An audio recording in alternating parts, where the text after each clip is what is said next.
सहराई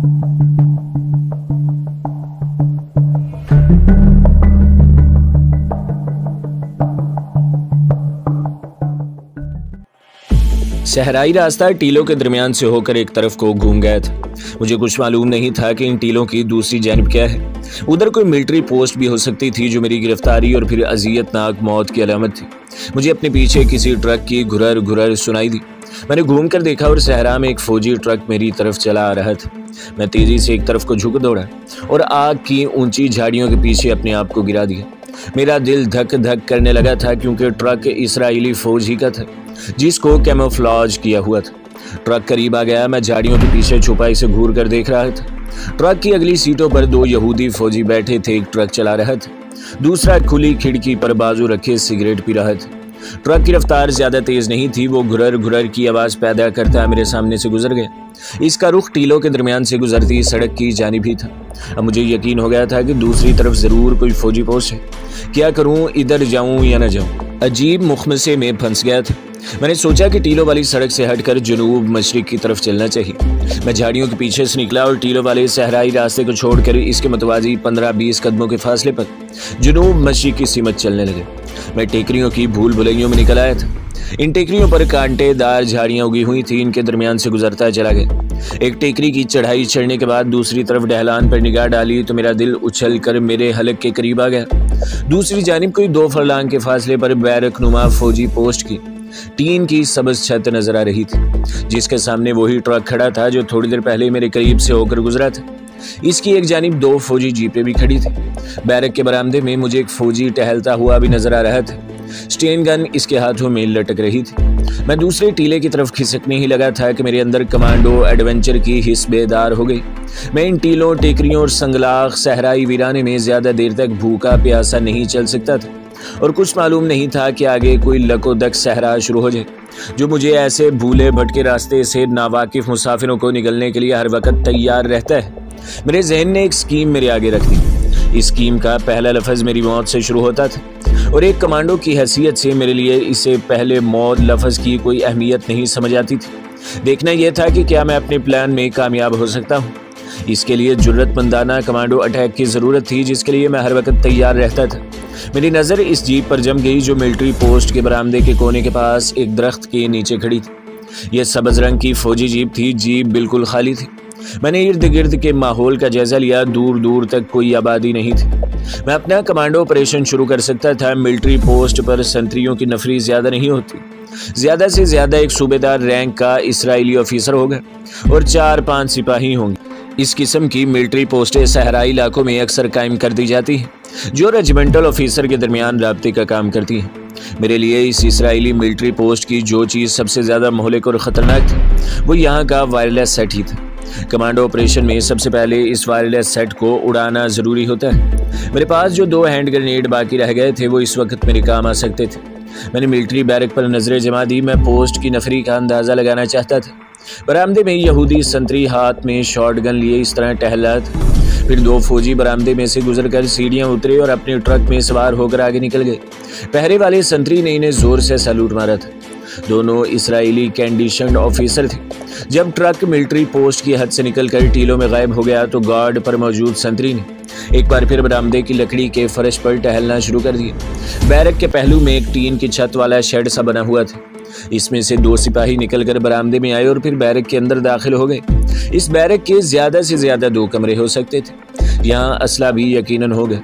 ये सब खदशात मेरी नजरों के सामने थे। इसके बावजूद मैं अकेला इस इस्राएली मिलिट्री पोस्ट पर कब्जा करने के ख्वाब देख रहा था।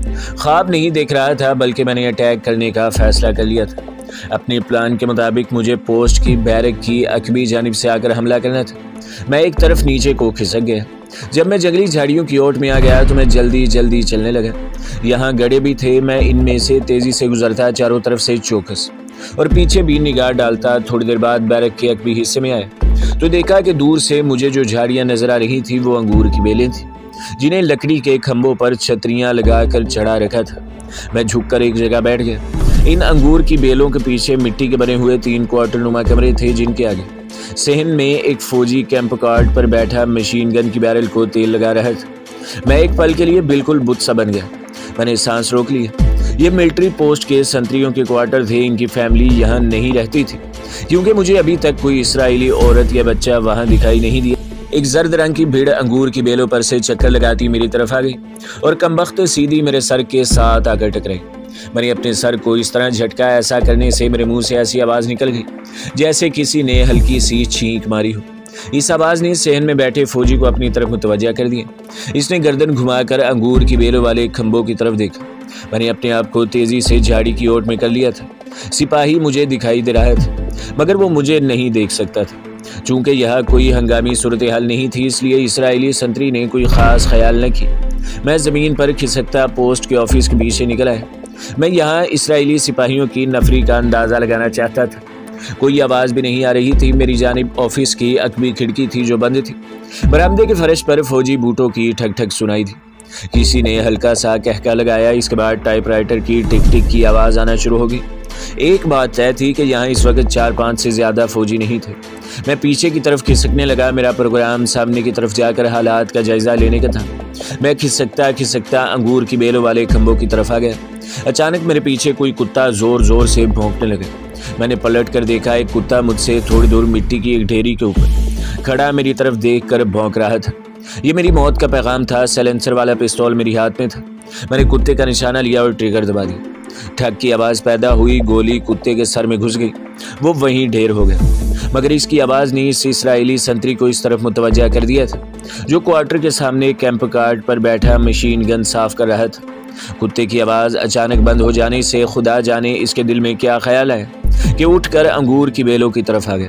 मेरे पास दौड़ने या किसी दूसरी जगह छुपने का वक़्त नहीं था। मैं वहीं लुढ़क कर दूसरी झाड़ी की ओर में जाने लगा तो इसने मुझे देख लिया। यह बड़ी क़यामत की घड़ी थी। मैंने इसे हलक से आवाज़ निकालने की मोहलत नहीं दी। मोहलत कैसे देता, मैं इसे हलाक भी नहीं करना चाहता था लेकिन वो मेरी ज़िंदगी और मौत की लाइन के दरमियान आ गया था। यहाँ हम में से किसी एक को मरना था। ज़िंदगी इसी के हिस्से में आती है जो पहल करने में उजलत से काम लेता है और ये काम मैंने कर दिया था। मेरे पिस्तौल से दूसरी गोली निकलकर इसके दिल में घुस गई। वो बिल्कुल मेरे सर के ऊपर आ गए।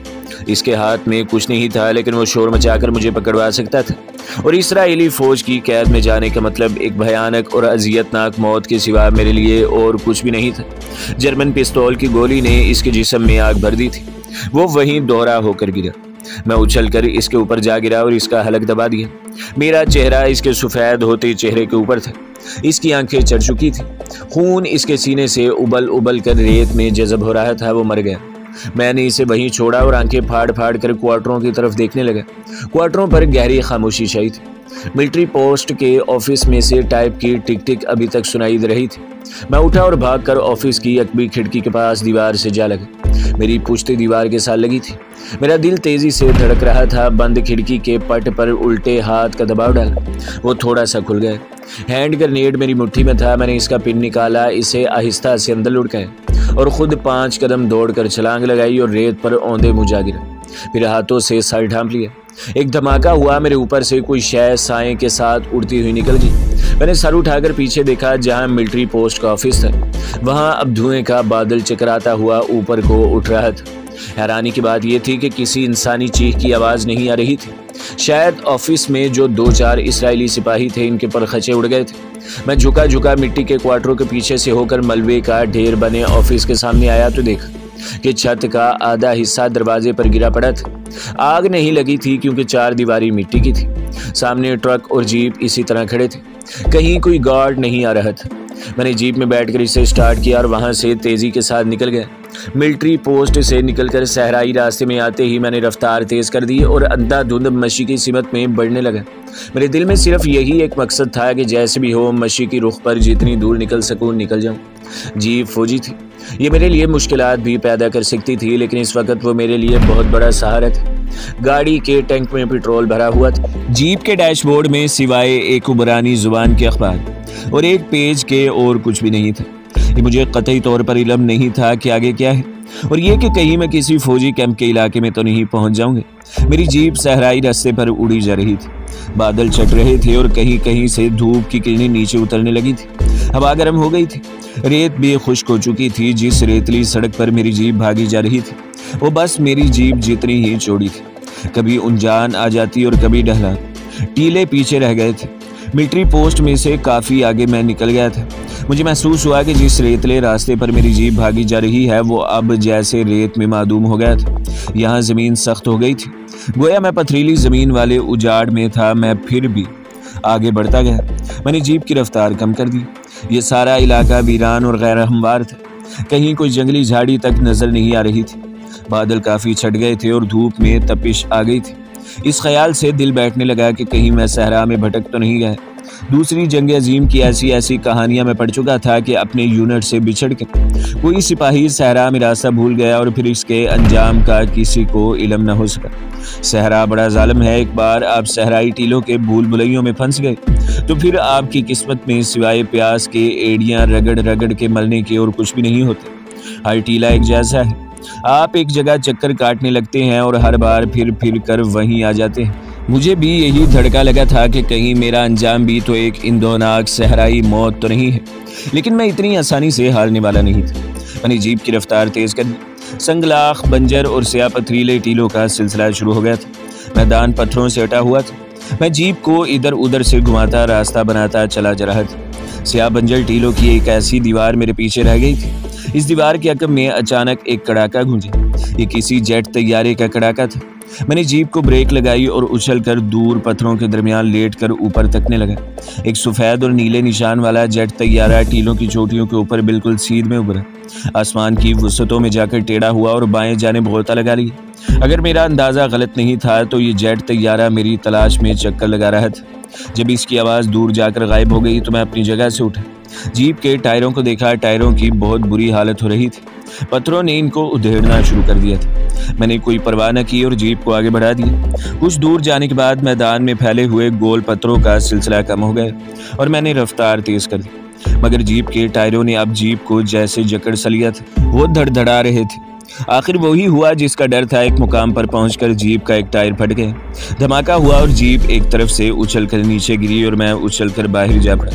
उठकर जीप के टायर को देखा, वो बुरी तरह से फट गया था। बाकी टायरों का भी यही अंजाम होने वाला था। अगरचे जीप के पिछले 2 फालतू टायर पड़े थे, मगर इनका अब कोई फायदा नहीं था। धूप की हिद्दत की वजह से इर्द गिर्द के बंजर टीले तप रहे थे। गर्मी बहुत बढ़ गई थी। मुझे प्यास भी तंग कर रही थी। मैंने जीप को धक्का लगाकर एक टीले के साए में कर दिया कि ऊपर से आसानी के साथ देखी न जा सके और खुदा का नाम लेकर पैदल ही आगे रवाना हो गया। जब ये ख्याल आता कि मैं इस संगलाख सहरा में भटक गया हूँ तो दिल बैठने लगता। ज़मीन सख्त थी, जैसे रेत जम रही हो। पत्थर चारों तरफ बिखरे हुए थे। कहीं कोई साया नहीं था। धूप खूब चमकने लगी थी। आसमान पर बादल का कहीं नामो निशान तक नहीं था। एक फरलांग चलने के बाद ही मैं पसीने में शराबूर हो गया और हलक खुश्क पड़ने लगा था। मैंने अपनी रफ्तार आहिस्ता कर दी। मेरी जेब में रखा हुआ इकलौता हैंड ग्रेनेड भी गर्म होकर तपने लगा था। इस डर से कहीं इस सख्त तपिश की वजह से अपने आप न फट जाए, मैंने इसे जेब से निकाला, गौर से देखा और फिर एक पत्थर के करीब ज़मीन पर रख दिया। मुझे भूख प्यास बर्दाश्त करने की मशक थी। थकान भी इतनी महसूस नहीं हो रही थी, लेकिन इस खदशे से परेशान था कि मुझे मेरी मंजिल का इल्म नहीं था। ये बात वाज़ेह थी कि मैं किस तरफ को जा रहा था और क्या आगे कोई बस्ती भी आएगी कि नहीं, क्योंकि यहाँ के सहरा हज़ारों मुरब्बे मील में फैले हुए थे और यहाँ पैदल चलना तो मौत को गले लगाने वाली बात थी। एक क़ियाफ़े के मुताबिक अगर मैं इसराइल की शुमाली मशरिक़ी सरहद की तरफ जा रहा था तो फिर आगे या तो यरूशलेम या फिर जेरिको शहर ही हो सकता था। ये दोनों बड़े शहर उर्दन की सरहद के करीब वाक़ थे, मगर मैं यकीनी तौर पर मैं कुछ नहीं कह सकता था कि मेरा रुख इन 2 शहरों की तरफ ही है। हैंड ग्रेनेड को मैंने पत्थरों के नीचे छुपा कर रखा और आगे चल पड़ा। प्यास बढ़ रही थी। इस वक्त दिन के 11 बज रहे थे और धूप तेज़ हो गई थी। पथरीले टीले तप रहे थे। मैं खुदा के भरोसे चला जा रहा था। यूं ही आहिस्ता आहिस्ता चलते हुए काफ़ी दिन गुजर गए। सूरज मगरिब की तरफ उतरने लगा। प्यास से निढाल हो रहा था। सहरा के दश्तो वीराने भी अपने अंदर एक तिलिस्म का सिलसिला रखते हैं। कभी कभी ऐसा भी होता है कि जहाँ बलब मुसाफिर अचानक एक ऐसी जगह पहुँच जाता है जिसका इसे वहमो गुमान तक नहीं होता। मैं सर झुकाए, बाहें लटकाए, कदम कदम जैसी रेंगता हुआ तपते पत्थरों के संगलाख वीराने में चला जा रहा था कि बाएं जानिब एक नशीब नमूदार हुआ। मैंने इस तरफ निगाह की तो पहले तो मुझे यकीन नहीं आया। आंखें मलकर गौर से देखा तो ये मेरा वहमा नहीं था। नशीब में कुछ दूर दरख्तों के झुंड खड़े थे। ये दरख्त खजूरों के थे। मेरे अंदर एक नई ताकत आ गई। मैं इस झुंड की तरफ रवाना हो गया। बहुत जल्द थक कर बैठ गया। मेरा सांस फूला हुआ था। मैं हाँफ रहा था। थोड़ी देर तक बैठा रहा, फिर बेताबी से उठा और दरख्तों की तरफ दौड़ पड़ा। ये एक छोटा सा निखलस्तान था। खजूरों के झुंडों के नीचे ठंडे साए में शफाफ और ठंडे पानी का एक चश्मा बह रहा था। मैंने चश्मे में छलांग लगा दी और जानवरों की तरह इसमें पलटे खाने लगा। मैंने सैर होकर पानी पिया, बाहर निकलकर रेत पर गिरी पड़ी खजूरों को धोकर खाया और खुदा का शुक्र अदा किया। इसके बाद वहाँ दरख्तों की ठंडी छाँव में एक तरफ लेट गया। इंतहाई थकन के बाद दम को आराम मिला तो नींद ने गलबा किया। जल्दी से आंखें खोल दी। यहाँ गाफिल होकर सोना ठीक नहीं था। किसी वक्त भी दुश्मन यहाँ पहुँच सकता था। मैं किसी बाकायदा रास्ते पर नहीं चल रहा था, बल्कि रास्ता बनाता हुआ चल रहा था। जब शाम को झटपटा रात के अंधेरे में समा गया और आसमान पर चांदी के जेवरों जैसे सितारे निकल आए, तो मैंने महसूस किया कि पथरीली ज़मीन की जगह रेतली ज़मीन शुरू हो गई। मेरे इर्द गिर्द कुछ ऐसे टीले शुरू हो गए थे जिन पर जंगली झाड़ झंकाड़ उगा हुआ था। सहरा में रात को हमारे शहरों जैसा अंधेरा नहीं होता। यहाँ सितारों की रोशनी में एक धुंध सी चारों तरफ फैल जाती है, जिसमें हर शहर नजर आ जाती है। मैं रेत के दो टीलों के दरमियान से गुजर रहा था कि अचानक फिजा में ऊंट के ओपलों की मखसूस बू महसूस हुई। ये सहरा की खास बू होती है जो इस बात की अलामत होती है कि या तो आसपास कहीं कोई काफिला पड़ाव डाले हुए है और या कोई गांव करीब है। मैं चौकन्ना हो गया, फूंक फूंक कर कदम रखता हुआ आगे बढ़ा। टीलों के दुर्रे से बाहर निकला तो सामने खुले मैदान में रोशनी नजर आई। मैं वहीं रुक गया। ये रोशनी लालटेन की थी जो जमीन से कोई 10 फुट ऊंची किसी शय से लटकी हुई थी। वहाँ 2-4 मिट्टी के मकान बने हुए थे, कुछ दरख्तों के झुंड भी दिखाई दे रहे थे। ये कोई छोटा सा गांव था। जिस रास्ते पर मैं चला जा रहा था वो इस गांव के सामने से होकर गुजरता था। दूसरा रास्ता टीले के ऊपर जाता था। मैं गांव में जाने का खतरा मोल नहीं ले सकता था, चुनाचा टीले वाले रास्ते पर से हो लिया। टीले की रेत नरम थी और मुझे ऊपर चढ़ने में दिक्कत हो रही थी। टीले के ऊपर पहुंचा तो नीचे घूर कर देखा, नीचे गहरी खाई थी। मैं वहीं रेत पर बैठ गया। अगर बेध्यानी में नीचे उतरने लगता तो खाई में लुढ़क सकता था। वहीं से पीछे हो गया और टीले से उतरा। सोचने लगा कि अब क्या करना चाहिए। आखिर यही फैसला किया कि जैसे भी हो गांव से कुछ फासले पर रहते हुए आगे निकल जाऊं। मैंने कदम बढ़ाया ही था कि अपने पीछे भारी कदमों की चाप सुनाई दी। पलट कर देखा तो एक ऊंट बिल्कुल मेरे सर पर पहुंच चुका था। मैं उछल कर दूसरी तरफ जा गिरा। ऊंट पर इंसानी ह्योला बैठा नजर आ रहा था। इसने ऊंट की बागें खींची और इब्रानी में पूछा कि मैं कौन। मैंने अपने हवास को मुजतमा किया और जरा सा खांस कर बोला, मेरा नाम जेरोम है। रास्ता भूल गया हूँ। सहरा में ये कौन सा गाँव है? रोशनी देखकर इधर जा रहा था। वो आदमी ऊंट को बढ़ाकर जरा आगे आया और बोला, मेरा घर इसी गांव में है। मेरा नाम एशकोल है। मेरा यहाँ इंजीर का बाग है। तुम आज रात मेरे मेहमान हो, आओ मेरे साथ। पहले तो ख्याल आया कि यहाँ से भाग जाऊँ, फिर सोचा कि भागने से इससे शक पड़ जाएगा और हो सकता है इसके पास असलहा भी हो और ये पीछे से फायर कर दी तो क्या मैं इसे गोली से उड़ा दूँ। ये भी अच्छा न लगा कि एक आदमी मुझे अपना मेहमान बना रहा था और मैं इसे यूं ही हलाक कर डालूं। इस वक्त मुझे बहुत सी मालूमात हासिल करने की भी ज़रूरत थी। ये आदमी मुझे कम से कम ये ज़रूर बता सकता था कि ये इलाका कौन सा है और इसके आगे कौन सा शहर है। मैंने इसका शुक्रिया अदा किया और इसी ऊँट के साथ साथ नीचे नशीबी गाँव की तरफ चलने लगा। लेकिन मेरा एक हाथ जेब के अंदर पिस्तौल पर मजबूती से जमा हुआ था। इस आदमी की दाढ़ी थी, इसकी आवाज़ मजबूत थी, उम्र 40 के करीब लगती थी। इसने इसराइली काश्तकारों जैसा लिबास पहन रखा था। सर पर इसराइली खास टोपी थी। मेरी दाढ़ी जो फ्रेंच कट थी अब अपनी हदूद से बढ़ गई थी। मैं बड़ी रवानी से इब्रानी बोल लेता था। वो मुझसे बातें भी किए जा रहा था। कह रहा था कि तुम खुशकिस्मत हो जो इधर आ निकले, वरना सहरा में भटका हुआ आदमी कभी जिंदा वापस नहीं आता। लालटेन वाले मकान के अहाते में पहुंचकर वो ऊंट से उतरा है। अब इसने दोनों हाथों से खालिस यहूदियों के अंदाज में मुझसे मुआनका किया और किसी औरत को आवाज़ दी, रूथ देखो मेहमान आया है, इंजीर का मशरूब और रोटी ले। हम लालटेन की रोशनी में कच्चे मकान के आंगन में लकड़ी की बोसीदा मेज़ के आमने सामने बैठ गए। रोशनी में इसका चेहरा तांबे की तरह चमक रहा था। काली दाढ़ी घनी थी, आंखों में उकाबी रोशनी थी। इसने कांधे से स्याह कंबल उतार कर बेंच पर रख दिया और मेरी फटी हुई कमीज की तरफ इशारा करके कहने लगा, लगता है तुम सहरा में रास्ता भूले कई रोज हो गए। मैंने जूते उतार कर एक तरफ कर दिए और अपने थके हुए पाँव को हाथों से सहलाते हुए बोले, मैं 3 रोज से इस वीराने में भटक रहा हूँ। खुदा का शुक्र है कि तुमसे मुलाकात होगी। जंगली खजूरें खाकर गुजारा करता रहा। पीछे एक निखलिस्तान में सारा दिन पड़ा रहा क्योंकि वहाँ पानी था। एशकोल अपनी दाढ़ी को खुजाते हुए मुस्कुराया और मेज़ पर हाथ रखकर बोला, जेरोम तुम नौजवान हो, मगर सहरा जालिम है, वो ना बूढ़ा देखता है ना जवान। पानी के बगैर तो 3 दिन सिर्फ ऊँट ही जिंदा रह सकता है। इसने एक बार फिर रोत को आवाज़ दी। कोठरी के अंदर से एक औरत की आवाज़ आई, आई चचा। एशकोल बोला, रूथ मेरी भतीजी है, इसके माँ बाप मर चुके हैं। एक बड़ा भाई साबल है, वो भी मेरे साथ ही रहता है, खेती बाड़ी में हाथ बटाता है मेरा। फिर पलट कर सवाल किया, तुमने ये नहीं बताया कि तुम सहरा में रास्ता कैसे भूल गए? क्या तुम अकेले हो? मैंने एक फर्जी कहानी पहले ही से जहन में तैयार कर रखी थी। मैंने इसे बताया एतमाद के साथ सरसरी अंदाज में कि मैं यरूशलेम से अपने एक दोस्त के पास इसके कस्बे आया था। शाम को अकेला ही सैर को निकल खड़ा हुआ और रास्ता भूल गया।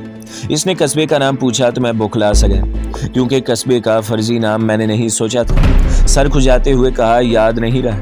दरअसल मैं इस इलाके में पहली बार आया हूँ। यरूशलेम में मेरा फर्नीचर का कारोबार।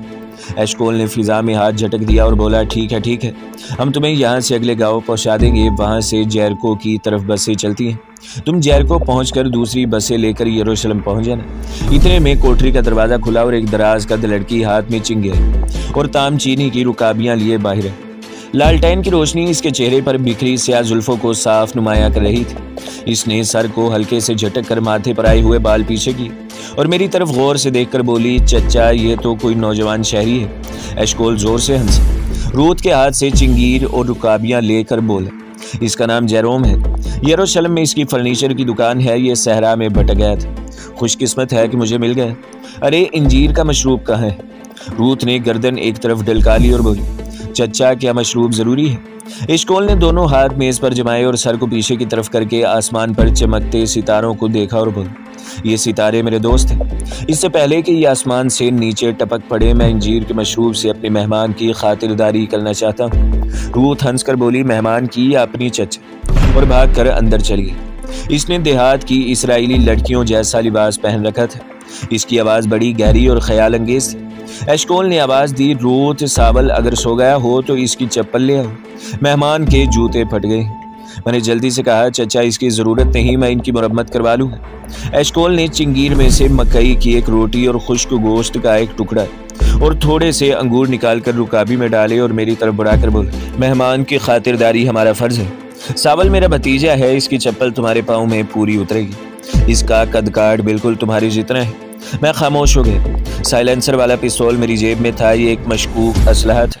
इसकी वजह से मेरे मेज़बान को मुझ पर शक हो सकता था, क्योंकि आम हालात में कोई आदमी पिस्तौल के आगे साइलेंसर नहीं लगाते। मैंने फैसला किया कि मौका पाते ही साइलेंसर निकाल कर फेंक दूंगा। फिर सोचा कि साइलेंसर बहुत काम दे सकता है। मैं अभी ख़तरे से बाहर नहीं था, दुश्मन के मुल्क में था और किसी भी वक्त मुझे इसकी ज़रूरत पड़ सकती थी। तो दोस्तों, अगली किस्त देखने के लिए हमारे चैनल को सब्सक्राइब करें, वीडियो को लाइक करें और बेल के आइकॉन को भी दबा दें, ताकि हर जो आने वाली वीडियो है वो आपको सबसे पहले मिलती रहे।